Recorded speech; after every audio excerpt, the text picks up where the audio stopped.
One of the very popular questions that comes across to me is basically, what is my setup when it comes to manage my photographs and post-process them? By the way, can I please request you to subscribe to this channel so that you get all the updates that we send. Also, it's a good idea to hit the bell icon so that you get instant notifications when we have new content. So I'll take a minute or two to explain what do I do and how do I process my images, what kind of hardware and computer and storage and everything that is involved in my image management and processing. So I basically am a Mac user. I use an Apple computer, which is basically a MacBook Pro. I've been a Mac user for over a decade now, and I really understand this operating system very well. But this doesn't make a big difference. If you're a Windows user, it's actually fine as long as your computer is capable of processing high quality photographs, has a good graphics card, has good enough RAM. For example, my MacBook Pro has a 16 GB RAM, and because of which it helps me process heavy raw files, also allows me to work on video files when I require at times. So I use a MacBook Pro as my basic machine. Even when I travel, I take this along to every place on earth that I go to, because it helps me download pictures using a software like Lightroom. I can actually download them to a temporary hard disk while on the field.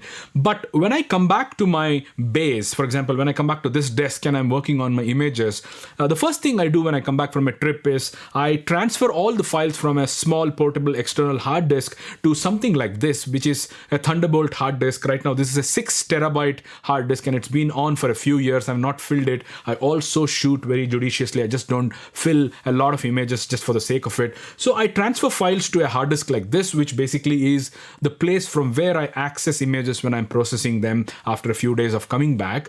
But when it comes to processing images for printing, I'm a really big fan of using a very, very well calibrated monitor. For example, I'm an evangelist for this monitor, which is called BenQ SW320. It's a 32-inch wide monitor. What's most special about this monitor is my MacBook Pro can give me colors which is very close to the sRGB color gamut. But when I want to print an image, I usually want to see how the print is turning out to be. So that's where this monitor comes into picture. It's actually a monitor which simulates an Adobe RGB color profile, which means I can be processing pictures using my laptop, but I'll be actually looking at my monitor which shows colors which my laptop cannot show. In other words, if this is showing a red in a particular way and I print this image, it's absolutely going to be the way it looks like on this monitor. Maybe it's very different from how it looks like on this monitor, which is why I recommend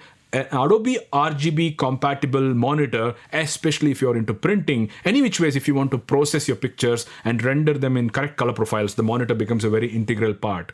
I also recommend using something called a network attached storage. It is called a NAS, N-A-S, NAS in short. But what it simply does is it's actually connected to the modem of your computer or your network, and every photograph that you send to your hard disk in your NAS is actually accessible from any part of this globe. If you actually log into your house computer or maybe the NAS, you can be picking up raw files from all over the world and use them. For example, it happened to me in 2016. I was in Costa Rica, and one of the very prestigious contests asked me to send a raw file, and I couldn't wait till I come back to India 15 days later.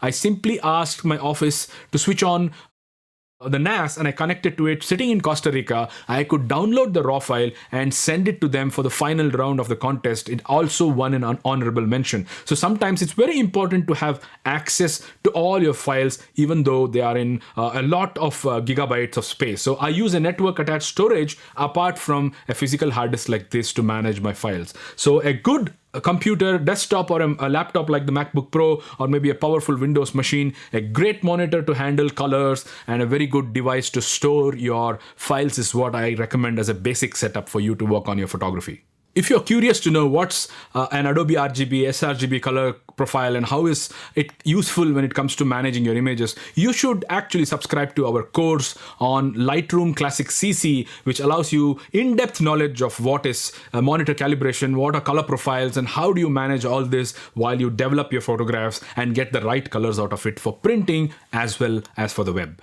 By the way, the link for this course is right below in this description.